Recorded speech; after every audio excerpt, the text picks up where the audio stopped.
امریکی جنگی طیاروں کی ایران کے مختلف شہروں پر بمباری۔ امریکی سینٹرل کمانڈ کے مطابق ان حملوں کا مقصد آبنائے ہرمز میں تجارتی بحری جہازوں پر حملوں کے لیے استعمال ہونے والی ایران کی عسکری صلاحیت کو مزید کمزور کرنا ہے۔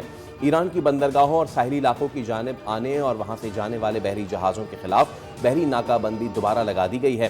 امریکی صدر ڈونلڈ ٹرمپ نے بھی ایران کو معاہدہ نہ کرنے کی صورت میں اگلے ہفتے سنگین نتائج کی دھمکی دے دی۔ کہا معاہدہ کرو ورنہ اگلا ہدف اہم توانائی مراکز اور پلوں کو نشانہ بنایا جائے گا۔ ایران کی عسکری صلاحیت پہلے ہی کافی حد تک متاثر ہو چکی ہے۔ ایران کے خلاف امریکی کارروائیاں اس وقت تک جاری رہیں گی جب تک وہ خود انہیں روکنے کا فیصلہ نہیں کرتے۔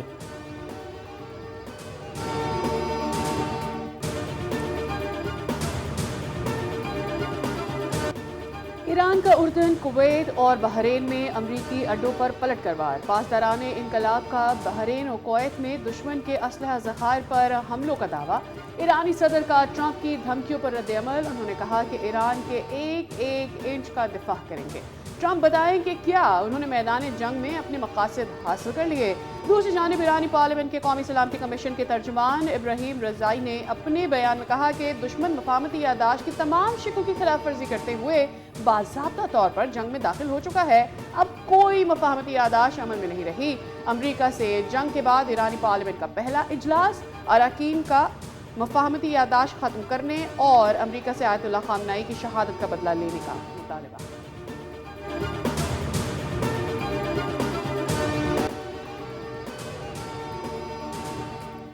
امریکہ اور ایران کے درمیان کشیدگی میں اضافہ۔ عالمی منڈی میں تیل کی قیمتوں کو اوپر لگ گئے۔ 2 روز میں تقریباً 11% اضافہ ریکارڈ کیا گیا۔ برنٹ خام تیل کی قیمت 13% اضافے کے بعد $86۔ WTI خام تیل 11% بڑھ کر $80 فی بیرل کا ہو گیا۔ مربن کروڈ آئل 10% اضافے کے ساتھ $83 فی بیرل تک پہنچ گیا۔ پاکستان سٹاک مارکیٹ میں شدید مندی۔ 100 انڈیکس میں 6408 پوائنٹس کی کمی۔ سونے کی قیمت میں 5000 روپے سے زائد کی کمی۔ فی تولہ سونا 4,24,136 روپے کا ہو گیا، جبکہ فی تولہ چاندی کی قیمت 50 روپے کم ہو کر 6,289 روپے پر آ گئی۔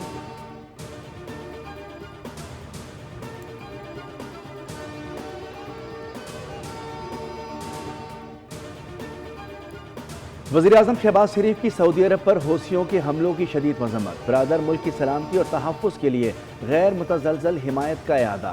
خطے میں امن، استحکام اور سلامتی کے فروغ کی ہر مخلصانہ کوشش کی حمایت جاری رکھنے کا اعلان۔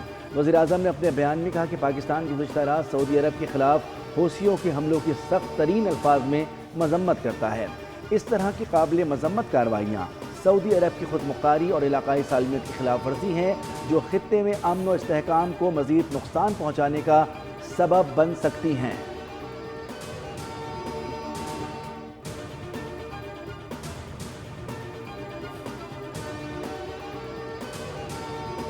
سعودی کابینہ کی آبنائے ہرمز میں تجارتی جہازوں اور خطے کے متعدد ممالک پر ایرانی حملوں کی شدید مذمت۔ سعودی عرب نے ایران سے فوری طور پر ایسی کارروائیاں روکنے کا مطالبہ کیا۔ سعودی وزارت خارجہ کی جانب سے جاری بیان میں کہا گیا، سعودی عرب برادر ممالک کی خود مختاری کی ہر قسم کی خلاف ورزی کو مکمل طور پر مسترد کرتا ہے۔ ایران کا خطے کے امن و استحکام کو نقصان پہنچانے والا طرز عمل عالمی قوانین کی کھلی خلاف ورزی ہے۔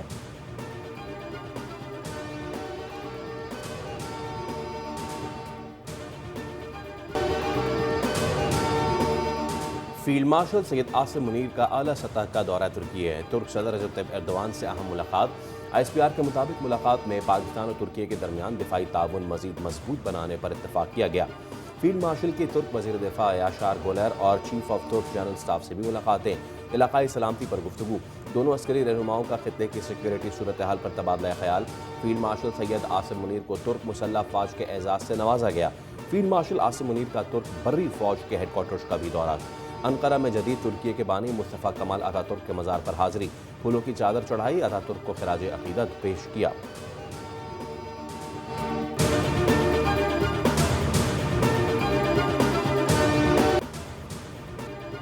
پاک فوج، FC بلوچستان اور پولیس کا مشترکہ آپریشن شابان، مزید 6 دہشت گرد جہنم واصل۔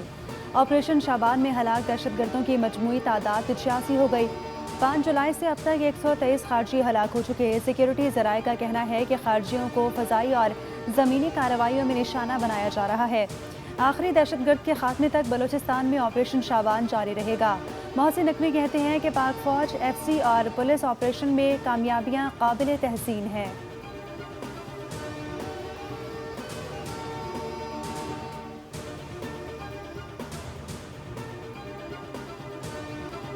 کراچی میں رینجرز کیمپ پر حملے کے ماسٹر مائنڈ قاری بشیر سمیت پورا سہولت کار نیٹ ورک پکڑا گیا۔ امن کو سبوتاج کرنے کی سازش کو کامیابی سے خاک میں ملا دیا گیا۔ 27 جون کو رینجرز کیمپ پر 4 دہشت گردوں نے حملہ کیا۔ دہشت گردوں کی ہینڈلرز افغان سرزمین سے ہدایات دے رہے تھے۔ وزیر داخلہ سندھ ضیاء الحسن لنجار اور IG جاوید عالم اوڈو کی پریس کانفرنس۔ وزیر داخلہ نے کہا کہ دشمن نے کراچی میں عدم استحکام پیدا کرنے کی کوشش کی۔ 4 دہشت گردوں میں 3 افغانستان اور 1 باجوڑ کا رہائشی تھا۔ دہشت گرد گروہ بلوچستان کے راستے کراچی پہنچا۔ دہشت گردوں کو افغانستان کے صوبے ننگرہار میں تربیت دی گئی۔ بلاول بھٹو کا تمام قانون نافذ کرنے والے اداروں سمیت پاک افواج کو خراج تحسین۔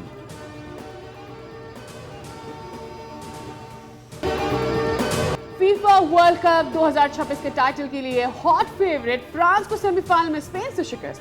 16 برس بعد فائنل کے لیے کوالیفائی کر لیا ہے۔ ڈیلس میں کھیلے گئے فیفا ورلڈ کپ میں پہلے سیمی فائنل میں اسپین نے فرانس کے خلاف 2-0 سے کامیابی حاصل کر لی۔ اسپین نے انتہائی جارحانہ انداز سے میچ کا آغاز کیا۔ اسپین کی جانب سے پہلا گول پہلے ہی ہاف میں میکھیل نے پینلٹی کک پر 22ویں منٹ میں سکور کیا۔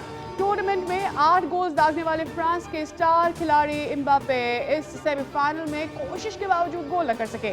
فیفا ورلڈ کپ کا دوسرا سیمی فائنل آج ارجنٹینا اور انگلینڈ کے درمیان کھیلا جائے گا۔